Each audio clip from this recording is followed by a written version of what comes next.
Ça, c'est un workflow qui me permet de faire les comptes rendus de réunions en présentiel. Donc, en fait, j'ai fait un SaaS avec un webhook. Donc, dès qu'un utilisateur envoie un message sur le SaaS, ça déclenche le webhook. Et puis, en fait, il y a deux branches. Donc, est-ce que c'est un audio ou un écrit? Si c'est un audio, ça veut dire qu'il faut faire le compte rendu de la réunion. Donc, j'utilise Assembly AI. Donc, j'envoie à Assembly AI dans un premier temps le fichier vocal, ça m'envoie un IG. Ensuite, cet IG, je le renvoie à Assembly AI qui me réalise le transcript. Ça prend un petit peu de temps. Donc, ce que je fais, c'est que j'ai mis un node wait de 10 secondes pour essayer de récupérer après la transcription. Si c'est pas bon, ça revient, ça refait la boucle et ça re-attend 10 secondes le temps que la transcription soit disponible. Ensuite, j'envoie tout à un agent qui a trois sous-workflows. Le premier, c'est compte rendu. Donc là, au compte rendu, il va lui envoyer le transcript et ce sous-workflow va lui envoyer le compte rendu de la réunion.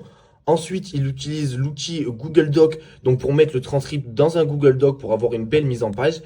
Et puis, pour finir, ça envoie à Supabase pour avoir des données et un historique de chaque compte rendu qui est fait.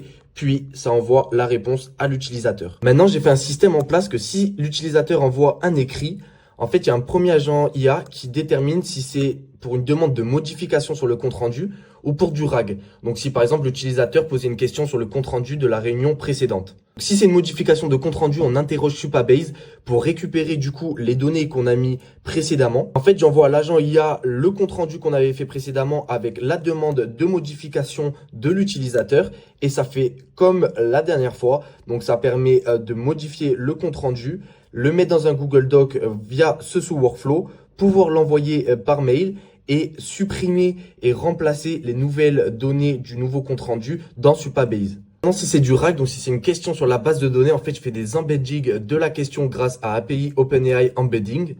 Et ensuite, j'interroge la base Supabase de l'utilisateur. Donc, bien sûr, chaque utilisateur a accès uniquement à ces données. Et j'envoie tout ça à un agent IA qui répond directement à l'utilisateur. Et si tu veux ce type d'automatisation pour ta boîte ou que tu aimerais apprendre à faire ces automatisations, abonne-toi à la page et n'hésite pas à m'envoyer un message.